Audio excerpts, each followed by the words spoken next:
행사들도 많이 하면서 지내고 있습니다. 특별히 우리가 5월 5일은 어린이날이고 첫 주일은 어린이 주일로 하나님의 기업인 자녀들을 생각하면서 예배를 드렸고, 또 둘째 주일은 하나님의 대리자로 주신 어버이의 은혜를 생각하면서 하나님께 또 마음을 모아 예배를 드렸습니다. 그리고 이제 지난 15일은 스승의 날이었지요. 나를 가르쳐 주신 분들에 대한 고마움과 감사함을 마음에 새기면서 지내왔습니다. 동시에 이제 내일 모레는 21일 둘은 하나다. 그래서 이제 부부의 날로 또 우리가 맞게 됩니다.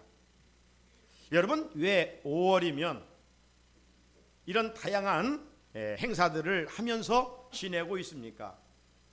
만약 행사가 행사로 끝나버린다면 5월의 의미는 별로 없을 거예요. 5월 가정의 달에 이런 가족들과 함께 더불어 지내는 시간 속에서 이 가정의 가치, 가정의 소중성을 재발견할 수 있어야 됩니다. 그런 의미를 두고 5월을 보낸다면 서로에게 어려운 때에 지출한 것은 결코 소비가 아니라 거룩한 낭비라고 할 수가 있을 것입니다. 그 거룩한 낭비를 통해서 오히려 우리 가정들이 더 건강하고 아름답게 행복하게 세워져 가지 않겠습니까? 참, 오늘날의 지금 가장 큰 문제는 무엇입니까? 행복해야 할 가정들, 웃음꽃이들 피워야 할 가정들의 아픔이지요, 진통이지요, 고통이지요. 오늘날 사회의 문제는 한마디로 말하면 가정들이 병들어가고 가정들이 깨어져 가고 있다는 사실입니다. 젊은 부부들만 이혼한 줄 알았어요. 그러나 몇 해 전부터 황혼 이혼의 수치가 점점점 해가 거듭될수록 증가하고 있는 모습을 보게 됩니다. 참으로 안타까운 일이 아닐 수가 없지요. 왜 건강하고 행복해야 할 가정들이 무너지고 깨어지는 것입니까? 뭐 성격이 맞지 않다, 뭐 이런저런 이유들이 있지요. 그러나 가장 큰 이유는 배후에 하나님이 세워주신 가정을 무너뜨리려고 하는 악한 사단이 있기 때문입니다. 악한 사단이 가족들의 마음에 들어가서 사랑해야 할 가족을 어떤 그것 때문에 미워하고 원수를 맺게 만들고, 그래서 가정이 정말 초토화되어 버리는, 에덴의 기쁨이 회복되어야 할 가정들이 사막처럼 그런 모습으로 변질되어 가고 있는 것입니다. 그러므로 마지막 때에 이 가정이 붕괴되는 이러한 현실 속에서 우리 믿음의 가정들이 하나님의 말씀으로, 하나님의 성령으로 무장하지 아니한다면 이러한 위기는 언제든지 찾아올 수 있다는 사실을 우리가 기억해야 됩니다. 여러분, 한 가정의 무너짐은 단순한 한 가정의 무너짐의 문제가 아니에요. 우리가 늘 말하잖아요. 가정은 그 국가와 사회의 가장 작은 단위라고요. 여러분, 큰 배가 침몰할 때도 여러 가지 이유가 있겠지만 물이 조금씩 들어오다가 마침내 가라앉는 겁니다. 처음부터 큰 물이 엄습해 오는 게 아니에요. 오늘 가정이 붕괴되면 결국 나라와 민족은 소망이 없어요. 왜 우리 기독교가 이 시대 우리나라의 소망이 될 수 있는 대안입니까? 그건 다른 이유가 아니에요. 우리 기독교는 하나님이 세워주신 가정을 가장 가치 있게 소중하게 여기기 때문입니다. 그러면 성경의 관점에서 보게 되면 가정은 결코 혈통적인 가족들이 모여 있는 공간이 아닙니다. 교회는 하나님께서 세워주신 작은 교회의 기능을 갖고 있는 거예요. 우리가 5월 가정의 달을 살아가면서 이 사실을 믿음으로 인정한다면 우리가 속해 있는, 내가 머물고 살고 있는 우리 가정을 건강한 가정으로 세워갈 수 있어야 하겠지요.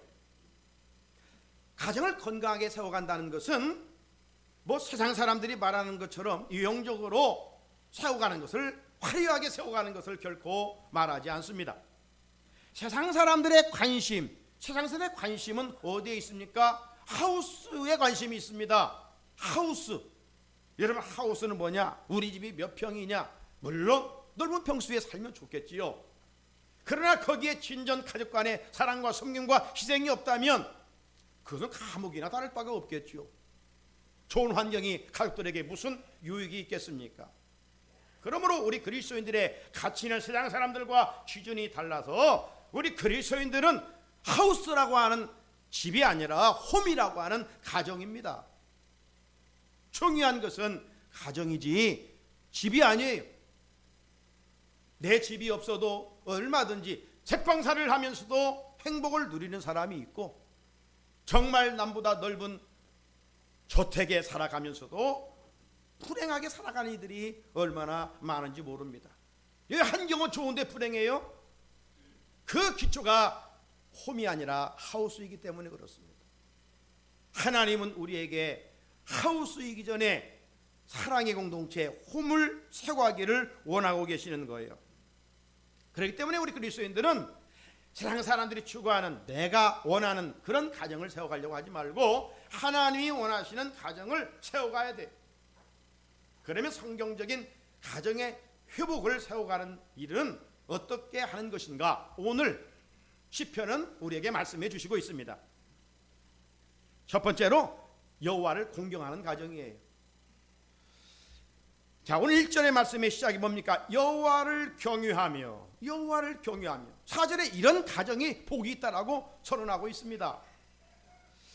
여러분, 하나님 앞에서 그리스도인의 기본 자세는 경외하는 마음이죠. 여러분, 경외하는 말에는 두 가지 의미가 있었죠. 하나는 공경한다는 의미와 또 하나의 의미는 두려워한다는 의미입니다. 이게 경유라고 하는 단어이죠. 자, 먼저 이 두 단어 중에 첫 번째 액센트를 주어 경유하는 가정, 하나님을 경유하는 가정. 자, 그렇다면 하나님을 우리가 경유하는 의미는 신앙생활 속에서 어떻게 나타날 수 있을까?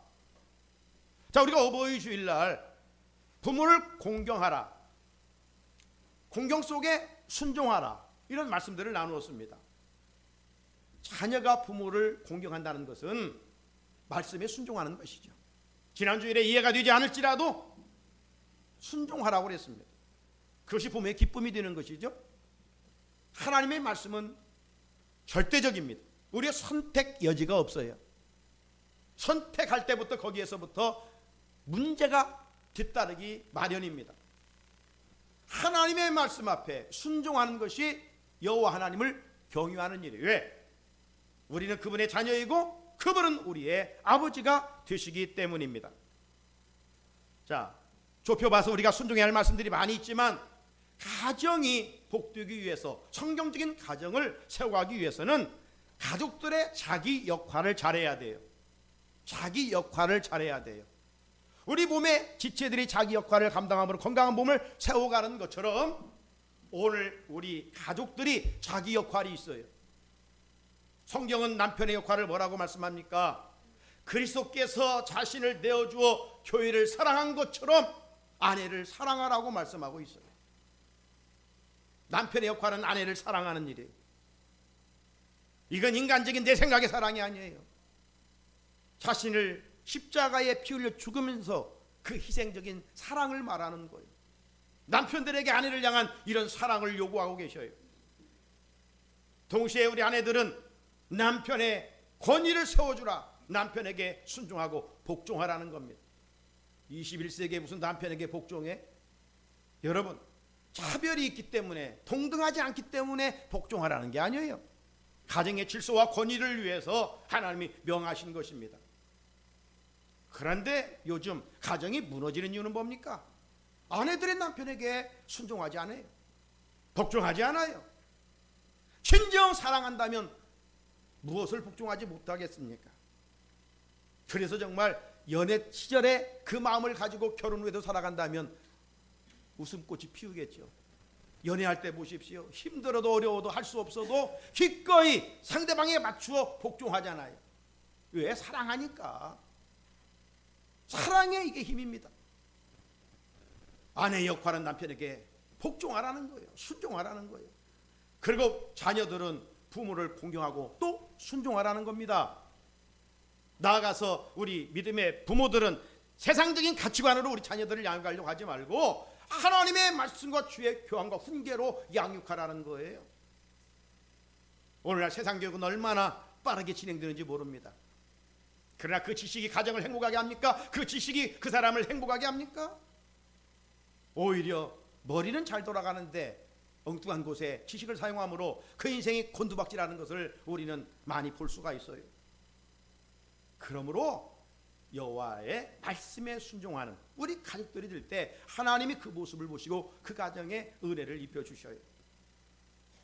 두 번째는 여호와를 두려워하는 가정입니다. 여호와를 두려워하는 가정. 뭐 폭군 앞에서의 두려움이 아닙니다. 진정한 사랑 앞에서의 두려움입니다. 은혜 입은 자의 감사하는 마음입니다. 하나님이 싫어하시는 것은 무엇입니까? 죄입니다. 죄. 죄를 지으면 두려움이 찾아와요. 그래서 죄를 회개하면 하나님 앞에 거룩한 두려움이 마음에 찾아오게 됩니다. 여러분, 죄를 우리가 멀리 해야 되죠. 그러나 우리가 연약하여 죄를 범했을 때 그걸 마음에 담아두면 안 돼요. 주님은 의인을 부르러 온 게 아니에요. 죄인을 불러 회개시키러 왔어요. 그러므로 즉시 회개해야 돼요. 성경은 이런 사람을 복이 있다고 그래요. 시편 32편 1절의 말씀이죠. 2절까지 보면 허물의 사함을 받고 주의 가리움을 받는 자가 복이 있다. 마음에 간사함이 없고 여호와께 정죄를 당하지 않는 자가 복이 있다. 누가 복이 있어요? 우리 그리스도인들이 이런 가치관을 가지고 살아야 그 심령의 기쁨이 있고 삶의 감사가 있고 그 가정이 행복을 노래할 수가 있는 거예요. 죄의 두려움 앞에서 빨리 벗어나야 돼요. 거기에 은혜가 부어져요. 욥의 가정에 은혜를 입었습니까? 욥기 1장 5절에 보게 되면 욥에게는 여러 아들 딸들이 있었지요. 10남매가 있었습니다. 우리 자녀들로 돌아오면 부모의 입장에서 케이크도 선물도 축하를 해주죠. 욥도 그래서 욥은 동방의 최고로 부자였어요. 아마 선물도 해줬겠지요. 케이크도 가져와서 생일 축하한다고 노래도 불러줬겠지요. 그러나 욥은 여기서 끝나지 않았어요. 하나님 앞에서 그 자녀들이 지난 1년 동안 살아오면서 혹시 죄를 지은 것은 없는가, 그걸 생각하면서 하나님께 번제를 드렸다고 그랬어요. 여러분, 자녀들의 영적 건강을 이렇게 관심 갖는 그 욥의 가정에 어찌 하나님의 은혜가 부어지지 않겠습니까? 오늘 믿음의 부모라고 하면서 우리 자녀들의 영적 건강에 대해서 얼마만큼 염려하며 지내고 있습니까? 겨우 세상 사람들처럼 세상적인 복만 우리 자녀들이 얻기 위해서 믿음 생활한다면 우리의 신앙은 아직도 뿌리를 내리지 못하는 그런 신앙이에요. 우리는 욥처럼 자녀들의 죄에 대한 민감한 반응을 가질 수 있어야 돼요. 이게 진정한 여호와를 두려워하는 가정입니다. 이런 가정에 어찌 행복을 노래하지 않을 수 있겠습니까? 셋째는 여호와의 길을 걷는 가정입니다. 오늘 1절을 보면 여호와를 경외하며 그 길을 걷는 자는 복이 있다. 여호와의 길을 건다는 것은 주의 말씀에 순종하는 것이고 궁극적으로 말하면 천국을 향해 가는 믿음의 길을 말합니다. 여러분, 죄인이 어떻게 하나님의 나라 들어갈 수가 있어요? 그 길은 여러 길이 아닙니다. 오직 한 길밖에 없어요. 그래서 예수님께서 요한복음 14장 6절에서 내가 곧 길이요 진리요 생명이 나로 말미암지 않고는 올 자가 없다. 그럼에도 불구하고 우리 사회에 종교 다원주의가 성행하고 있습니다. 어떤 종교를 가지고 있더라도 나중에 천국 간다고 이야기합니다. 아닙니다. 하나님의 말씀은 이걸 인정하지 않습니다. 대신 이렇게 사도행전 4장 12절에서 이야기합니다. 다른 이로서는 구원을 받을 수 없나니 천하 사람 중에 구원을 받을 만한 다른 이름을 우리에게 주신 일이 없음이라 하였더라. 다른 이름이 없어요. 사랑하는 성도 여러분, 성경적인 가정의 회복은 하나님을 경유하며 그 길을 걷는 자라고 말씀합니다. 이게 진정한 복이 있는 사람이라는 겁니다. 세상 부귀 영화를 누려도 이런 것들은 안개와 그림자와 같습니다. 아침 풀잎처럼 햇빛에 소멸되기 마련이지요. 이런 인생을 누가 복 있다고 말할 수가 있겠어요? 그러므로 우리 기독교는 땅에서 잘 먹고 잘 사는 것을 말하지 않습니다. 우리 기독교의 핵심 가치는 하나님의 나라입니다. 죽음 후의 영생을 말하는 것이지, 이 땅에서 남보다 넓은 집에 살고 높은 권세를 가지고 사는 것이 우리 인생의 목적지는 아니에요. 그런 것에 목적을 두는 사람들은 좌절과 실망에 빠지기 쉽습니다. 하지만 영원한 내세의 소망을 갖고 그 길을 걷는 자들에게는 하나님께서 이 땅에서도 그 가정에 복을 주신다라고 말씀하셨어요. 5절에 보면 여호와께서 시온에서 내게 복을 주실지어다. 어디를 통해서 복을 주셔요? 시온을 통해서. 오늘날 시온이 어디입니까? 예수 그리스도께서 당신의 핏값으로 사신 교회 공동체를 말씀하는 것입니다. 하나님은 교회를 통해서 마지막 때 복 주시기를 원하셔요. 여호와를 경외하며 그의 도를 걷는 자에게 주시는 복이 있는데, 결론은 그 복이 무엇이에요? 첫째는 형통의 복입니다. 2절에 네가 네 손이 수고한 대로 먹을 것이라. 네가 복되고 형통하리로다. 사람이 밤낮 수고해도 물고기 한 마리 잡지 못할 때가 있어요. 얼마나 허무합니까? 하지만 하나님을 경외하면 위기 가운데서 주님이 찾아와 주십니다. 베드로가 수고했지만 고기 하나 잡지 못했을 때 주님이 만나 주시고 그에게 말씀하시잖아요. 깊은 데로 가서 그물을 내리라. 거기에 풍어의 축복, 만선의 기쁨이 있는 겁니다. 여호와를 경외하는 가정에게.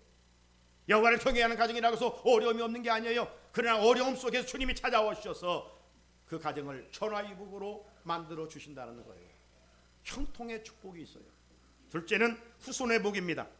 3절에 보면 네 집 안방에 있는 네 아내는 결실한 포도나무 같으며 네 식탁에 둘러앉은 자식들은 어린 감람나무 같으리로다. 이스라엘 백성들에게서 주변에 쉽게 볼 수 있는 나무는 감람나무, 포도나무입니다. 과실수이죠. 이처럼 예수를 잘 믿는 가정에 하나님의 축복이 열어진다는 사실이죠. 가정과 후손들에게 때에 맞는 은혜를 주신다는 약속입니다. 우리 부모들의 소원이 뭡니까? 어찌 보면 공통부모는 우리 자녀들이 잘 되는 거 아니에요? 누가 그것을 부정할 수 있단 말입니까? 그런데 무엇이든지 비결이 있어요. 자녀들이 잘 되는 비결은 부모가 여호와를 경외하는 법과 예수 잘 믿는 그 본을 자녀들에게 보여주는 거예요. 그러면 자녀들이 세상 길로 가지 않고 말씀 따라 살면서 하나님이 때에 맞는 은혜를 입혀주시는 거예요. 끝으로 평강의 복입니다. 오늘 6절을 보면 내 자식의 자식을 볼지어다. 이스라엘에게 평강이 있을지어다. 네 자식의 자식을 본다는 것은 대대로 자손의 번영함 이것을 의미합니다. 하지만 그건 1차적인 이야기이고 더 깊은 의미는 자녀들을 통해서 가정에서 부모가 늘 기쁨을 잊고 감사할 내용이 풍성하다는 것입니다. 우리말에 가지 많은 나무 바람 잘 날 없다고 하지요. 의미가 무엇입니까? 자식이 많으면 자식들 때문에 당하는 고난을 의미합니다. 그런데 우리 자녀들이 하나님을 잘 경외하고 부모의 신앙의 대를 이어 예수를 잘 믿으면 그 자녀 때문에 아픔 당할 일이 없고 근심 걱정할 일도 없다는 거예요.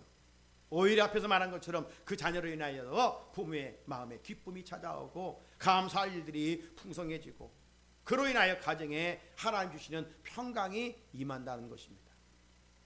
사랑하는 우리 성산의 성도 여러분, 우리는 5월 가정의 달을 살아가면서 자녀들의 가치, 동시에 우리 부모의 가치, 가정의 가치를 생각하면서 지내고 있습니다. 가정은 부부가 만든 게 아니에요. 하나님께서 짝을 지어 세워주셨습니다. 하나님이 만들어 주셨습니다. 우리의 가정의 주인은 하나님이십니다.